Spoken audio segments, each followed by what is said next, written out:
Bonjour Lasland, bonjour Rol, merci de nous recevoir sur Zenith TV, la chaîne au cœur des diasporas. Vous travaillez pour la société Helios Électricité. Est-ce que vous pouvez nous parler de cette société? Nous travaillons, comme vous l'avez dit, pour Helios Électricité. Helios Électricité est une entreprise qui exerce actuellement ses activités en République du Congo. Helios Électricité se spécialise dans l'installation et la maintenance des centrales solaires photovoltaïques pour les ménages, les entreprises, etc. Aussi, pour compléter, Helios Électricité, nous faisons aussi ce qu'on appelle par le dimensionnement. Donc, prenons des références au préalable pour mener une étude. Mener une étude d'un ménage, d'une société, d'une quelconque entreprise, pour mieux dimensionner leur installation. Donc nous devons y référer par rapport à leur capacité, à la capacité que le client veut et aux appareils qu'il a utilisés. D'accord. Nous faisons du dimensionnement.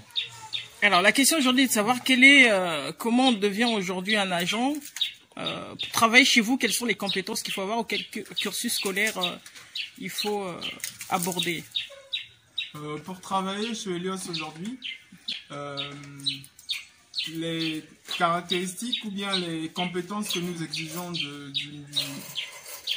de la recrue, c'est surtout en électricité, avoir des bases en électricité, notamment connaître les lois du courant électrique, parce que le solaire photovoltaïque, c'est pas un domaine nouveau, c'est de l'électricité, mais qui est appliqué.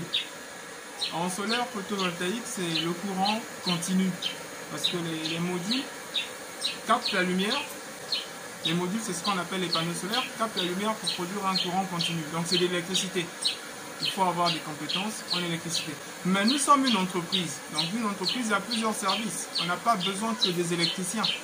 On a aussi besoin de comptables, besoin des trésoriers, besoin des logisticiens. Donc toutes les compétences sont les bienvenues, pourvu que le besoin se fasse sentir. Alors, Lasland, Helios Électricité, ça fait combien d'années que vous êtes là à Pointe-Noire? Parce que nous, on vous a vu sur les réseaux sociaux, c'est comme ça que nous vous avons rencontrés. Et ce qui a tout de suite attiré notre attention, c'est de voir une équipe de jeunes dynamiques en train de travailler. Comment vous avez réussi aujourd'hui à créer une société, à vous regrouper entre jeunes et puis à être aussi efficace? D'accord. Helios Électricité exerce dans le formel depuis 7 mois maintenant. Dans l'informel, ça fait 3 ans que nous avons commencé. En fait, c'est un projet qui est né dans une université.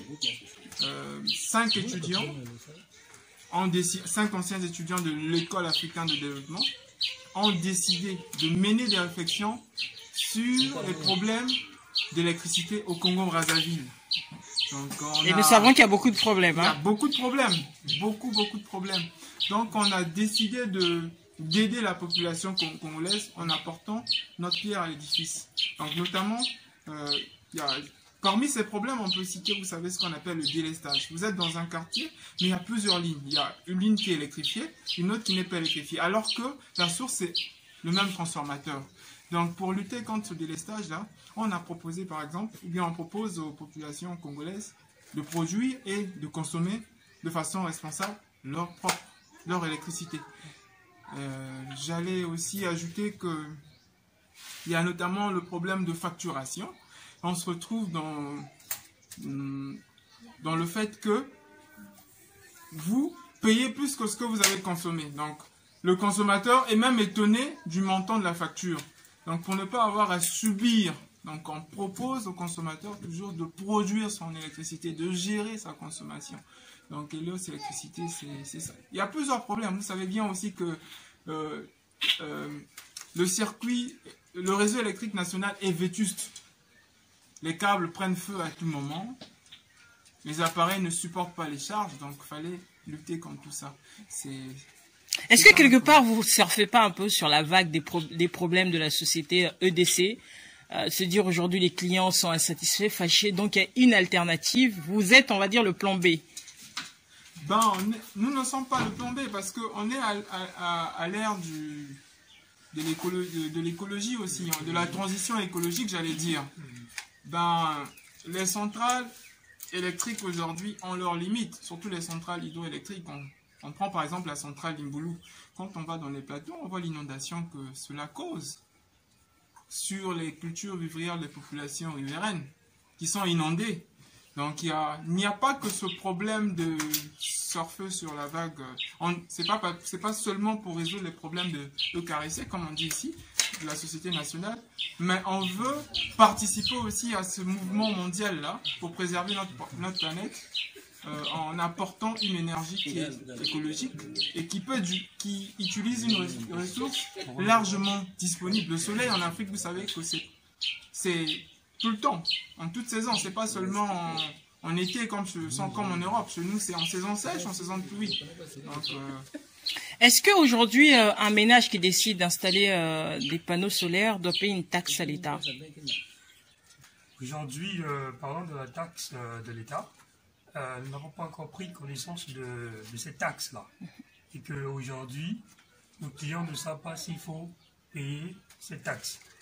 Donc, ils optent pour ces installations-là, ne sachant pas qu'il y aura une taxe derrière. Donc, le client n'est pas... Vous êtes en phase d'attente, en fait, pour savoir ce que l'État va décider. Nous pensons réellement et profondément que nous n'avons pas à payer cette taxe parce que on contribue au bien de l'humanité. On utilise une source propre, on ne pollue pas. Pourquoi payer une taxe pour quelque chose de bon? Donc, moi, je trouve que c'est déplacé. Petite question, cette année, vous avez installé combien de plaques?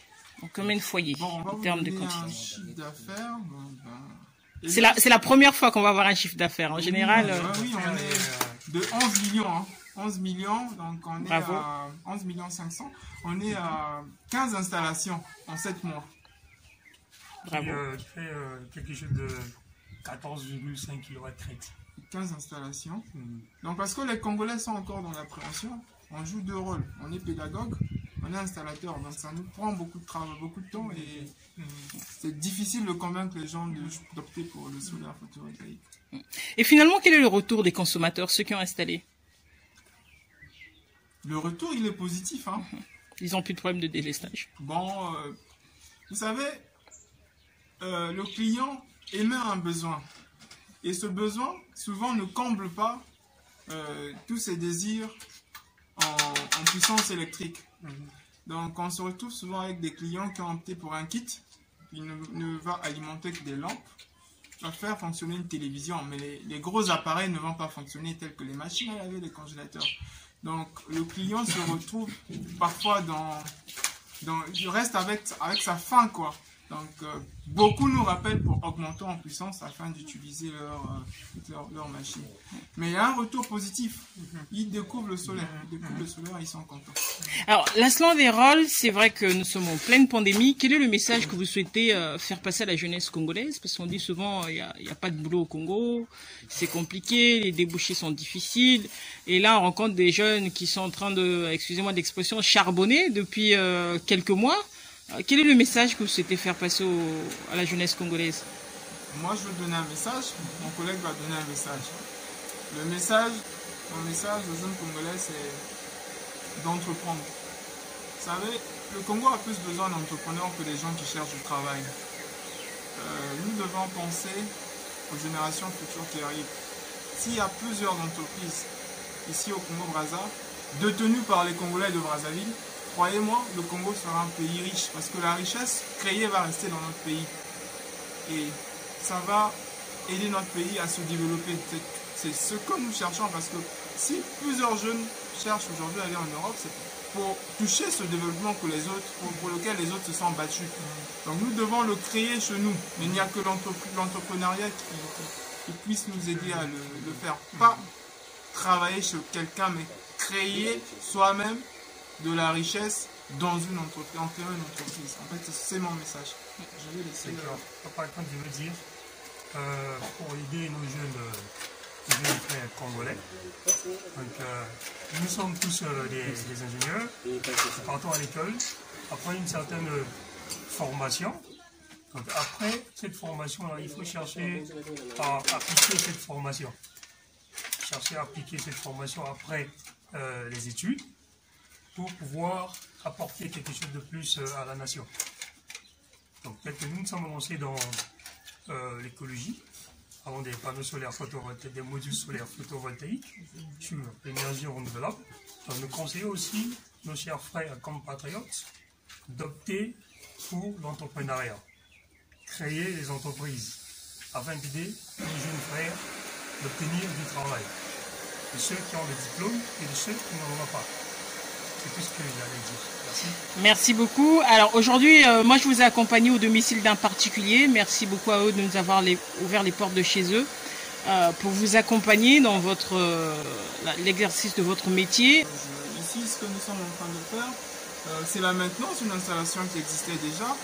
Et vu que les appareils en courant alternatif consomment beaucoup, donc ce que nous faisons ici, c'est changer le compresseur d'un congélateur qui est à courant alternatif par un compresseur à courant continu. Donc le travail va se limiter à celui-là pour aujourd'hui. Bon, et ben c'est parti, je vous suis.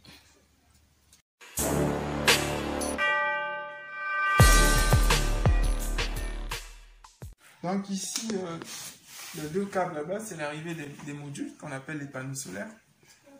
L'expression professionnelle, c'est module photovoltaïque, solaire photovoltaïque.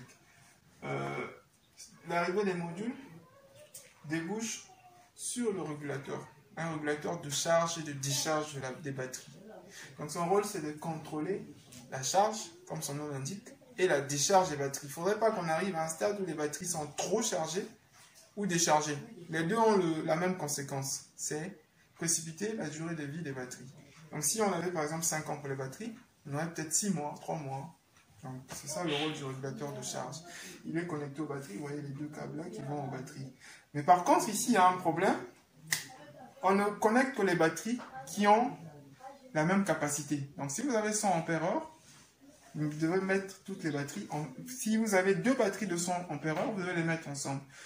Si vous avez deux batteries de 250, vous devez les mettre ensemble. Mais tel que là je vois, des 100, des 150 et des 250 ensemble, c'est hors norme. Donc nous, ce qu'on va faire ici, c'est corriger ce problème-là. La maintenance, c'est ça. La maintenance, c'est apporter, c'est une maintenance corrective. On va corriger. Alors si je comprends bien, ça c'est pas vous qui avez fait cette installation. C'est pas nous. Nous avons été contactés pour faire une maintenance. Et ici, on a l'onduleur. On a parlé tout à l'heure des appareils qui fonctionnent. La majorité des appareils fonctionnent sont des appareils à courant alternatif. Les congélateurs, les marchandises que nous recevons sont des marchandises à courant alternatif. Donc on a ce convertisseur qui prend le courant continu des batteries ou des panneaux solaires et les convertit ou les transforme en courant alternatif. À la sortie là, vous avez du alternatif. Donc je peux l'éteindre et l'allumer.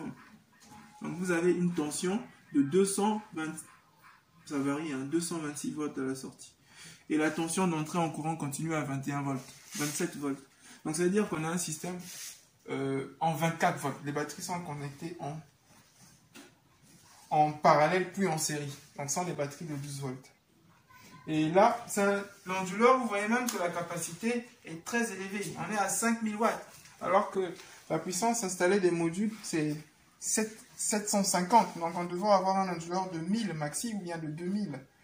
Donc il est trop énorme. La conséquence, c'est de consommer plus d'énergie que ce qu'on produit. Donc c'est une conséquence. On va corriger ça aussi. Et là, du coup, ça alimente combien d'appareils dans la maison? Le congélateur qui était là, le congélateur dont nous changeons le compresseur était alimenté par cet onduleur. Mais la conséquence, c'est la durée était petite. Donc, pour contrecarrer ce problème, on va mettre un onduleur, plutôt un compresseur à courant continu. Donc, il peut alimenter n'importe quel appareil, pourvu que la puissance ne dépasse pas 5000 watts. Un onduleur de 5000 watts, c'est la puissance maximale. Mais c'est la durée maintenant, la durée d'alimentation qui n'est pas grande, peut-être 2 ou 3 heures. Ça, c'est relatif. Elle est relative à la durée du soleil aussi. Si on a 8 heures d'ensoleillement, on aura aussi 8 heures d'utilisation. Mais vous savez bien que le soleil est une énergie qui varie au cours du temps. On n'a pas la même lumière tout le temps. Donc, ça dépend aussi de tout ça. La séance de jour, j'ai une question. Est-ce que vous avez des professionnels de l'agroalimentaire qui vous sollicitent aujourd'hui pour avoir des panneaux photovoltaïques? De l'agroalimentaire, je dirais oui, parce que si on prend une ferme, la production finale sert à l'agroalimentaire, je ne sais pas si c'est ça que vous parlez. On a aujourd'hui des fermes qui nous font appel pour les installations. Oui, on a des professionnels de l'agroalimentaire qui nous font appel, mais ils ne sont pas encore nombreux parce qu'ils hésitent encore. C'est des questions, est-ce que ça va supporter les appareils que nous avons? Est-ce que ça va durer combien de temps? Combien de temps ça va produire l'énergie? Est-ce que les produits ne vont pas pourrir? En fait, nous disons que ce que peut faire le courant continu, c'est la même chose. Si c'est bien dimensionné, donc si les calculs ont été bien faits, ça va très bien marcher, il n'y a pas de problème. Donc, quelque part, c'est un problème d'information. C'est un problème d'information, parce qu'il y a l'appréhension. C'est une énergie qui a commencé à être étudiée depuis les années 70, qui s'est développée chez les autres il y a longtemps, mais chez nous encore, on apprend, on pense que c'est une nouvelle technologie, on est encore dans l'appréhension. Donc voilà pourquoi je disais tout à l'heure que on est dans un rôle de pédagogie, on est pédagogue, quoi. Faut apprendre aux gens comment est-ce qu'on a l'électricité avec le courant, avec l'énergie solaire. Donc c'est ça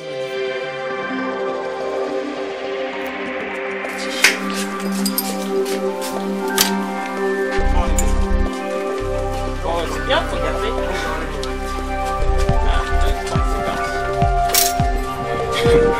Bonjour la sonde, bonjour.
Alors, l'aslan des rôles, on voit que c'est un métier finalement qui est très masculin. Vous avez pas je constate qu'il n'y a pas de femmes dans votre équipe. Est-ce que les femmes ont du mal avec l'électricité? Non. Actuellement, on n'a pas encore beaucoup d'employés. Les perspectives veulent que nous ayons des femmes bientôt avec nous. C'est pas une question des femmes qui ont des difficultés avec l'électricité. D'ailleurs, à l'école, on a étudié avec des femmes qui ont fait la même filière que nous. Donc, on ne voit pas de mal que les femmes nous rejoignent d'ici peu. Elles vont nous rejoindre. Ça fait partie des perspectives, hein, on va dire, de 2021. Oui, 2021. Donc, il y a un recrutement à venir d'ici fin février. On aura des femmes qui vont nous rejoindre. C'est la compétence qui va primer. Hein. On ne va pas prendre des gens qui vont venir travailler parce qu'il nous faut des femmes. Donc on va prendre les femmes qui méritent de travailler avec nous. Alors Rolf, finalement, il y a combien de postes disponibles d'ici quelques semaines? D'ici quelques semaines, un étude que nous avons mené et au manque que nous avons maintenant, nous pouvons estimer le nombre de postes libres faire tout type de 10 postes. 10 postes. 10 postes. Donc c'est un appel à candidature aussi que vous lancez. Bien sûr. 10 postes. Que ce soit dans le marketing, dans la trésorerie, comptabilité, qu'est-ce que j'ai oublié? Aussi des techniciens qui aussi, sont sur le terrain. des agents de maintenance, des agents d'installation. On aura besoin du nombre. C'est important. Merci.